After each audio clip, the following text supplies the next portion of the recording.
everybody. Welcome back to my channel, and more specifically, welcome back to my Skincare Sage series. Today we're going to talk about Differin, and it's been buzzing in the news quite a bit since this summer. Give you a short little history lesson on it and why I've chosen to talk about it in this anti-aging series.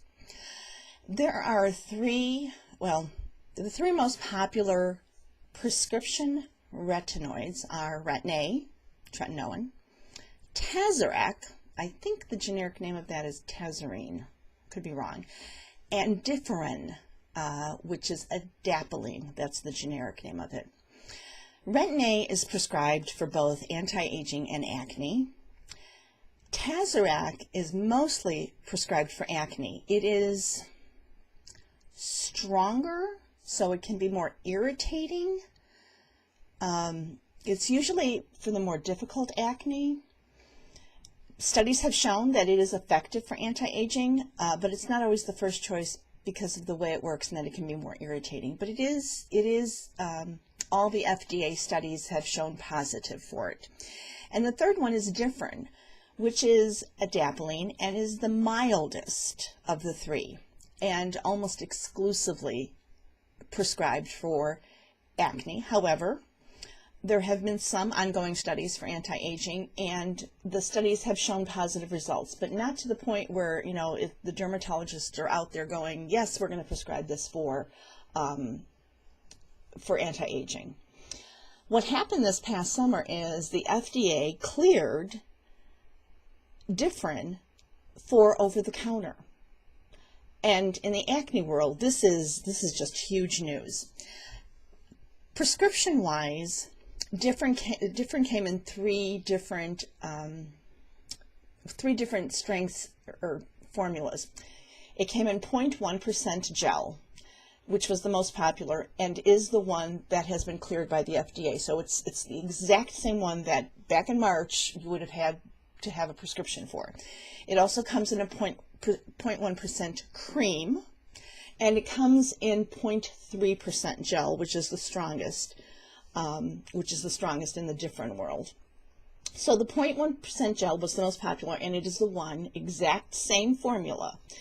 And in terms of price, when it was prescription, if you did not have insurance and you had to pay out of pocket, and excuse me, and you were prescribed only the brand name Differin, it would have been about $300 for an ounce and a half of the 0.1% gel.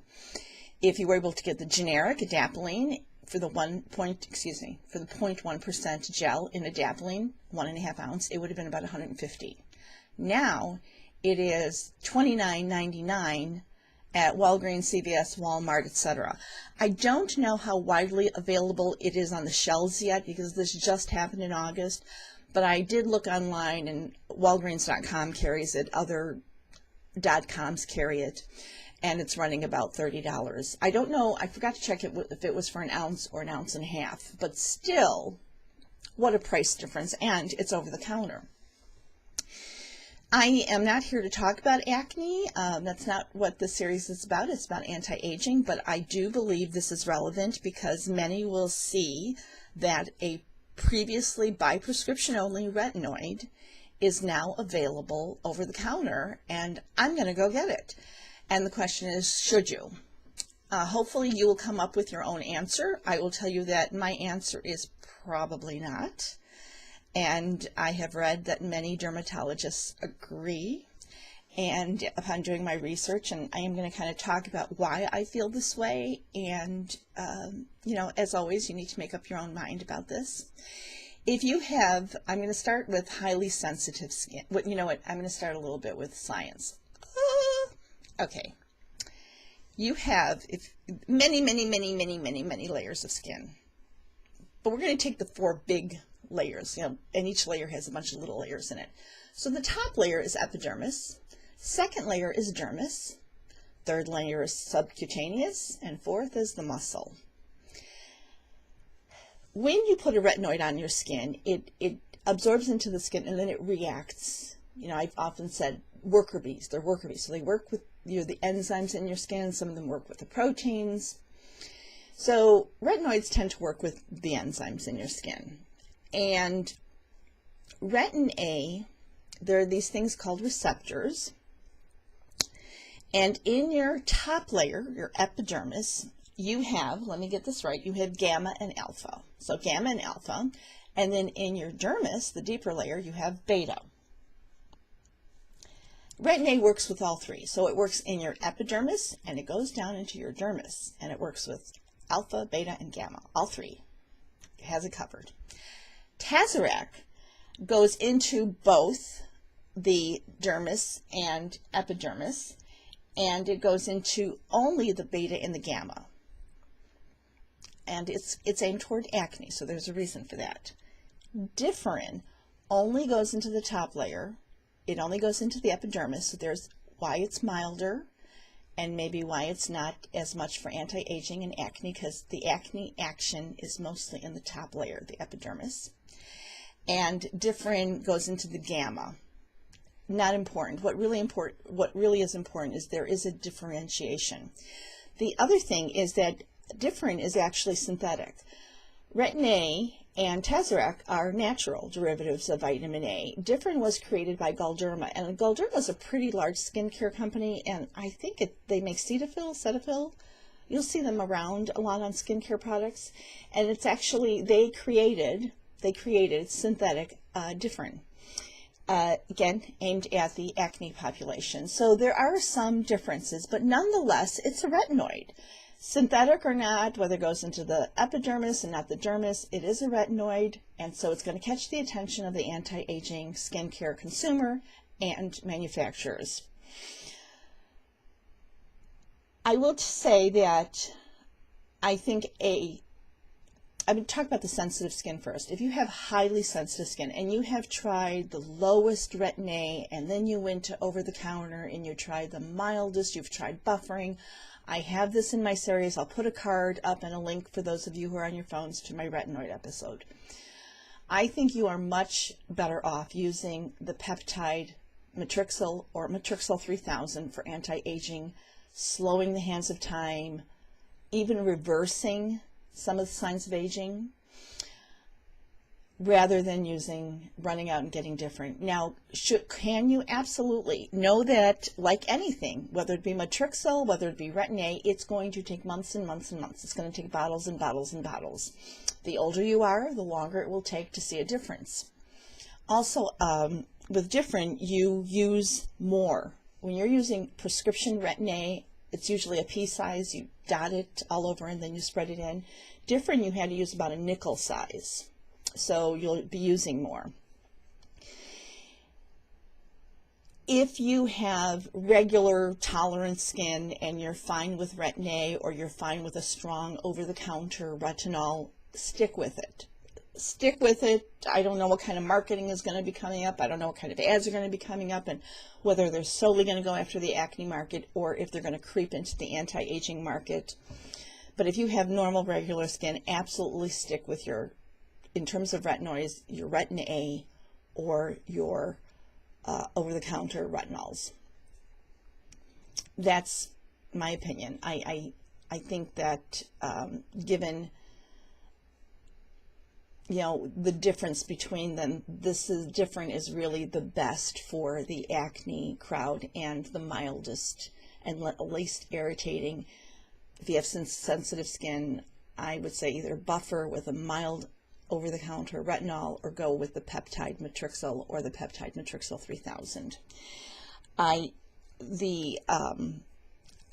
worry that this is going to creep into the skincare anti-aging market, and it's going to be used as marketing ploys, and suddenly the price is going to be bumped up, and they're going to say this is an FDA-approved anti-aging ingredient, etc., etc., and a lot of people will be swallowed in. I simply am saying that the real deal is available on your drugstore, soon to be on your drugstore shelves, for $30 for 1 ounce. I also want to remind you that time is important. That's why I use this backdrop.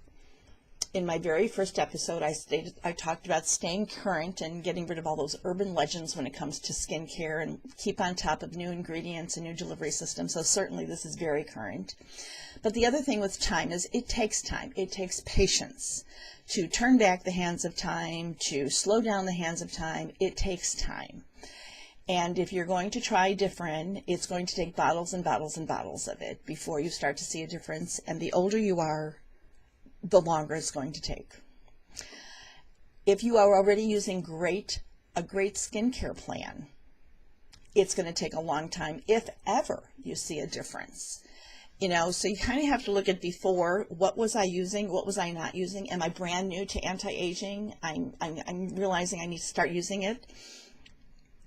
I've only been using, I don't know, soap and water, cleanser and water, and I don't know, on your face. But if you're already using a great skincare plan, you're exfoliating, you've got peptides, you're using your SPF every single day, 365 days a year of at least SPF 30, something as mild as Differin will take again, if you even see a difference, will take a long time to see a difference for anti-aging. For acne, that's a different story. You'll see quicker results, better results. You won't become as irritated. So that's that's kind of my words of wisdom about this is I would stick with retinoids, and if you have sensitive skin, matrixyl peptides. If you are very curious about this, hey, it's your money, but keep in mind that the older you are, it's going to take a very long time to see a difference with Differin. And if you're already, regardless of your age, if you are using a great skincare plan and it already includes a retinol, it's going to really be a long time before you see a difference, if ever. This is a very, very, again, it's really better for acne than it is anti-aging, but the fact that it's a retinoid and it was prescription only and now it's over the counter, it's really getting attention. If you, did I go through the prices? Oh, I'm so sorry, I cannot remember.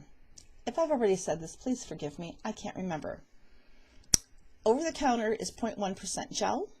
I think I did this. Prescription, it came in 0.1% gel, 0.1% cream, and 0.3% gel.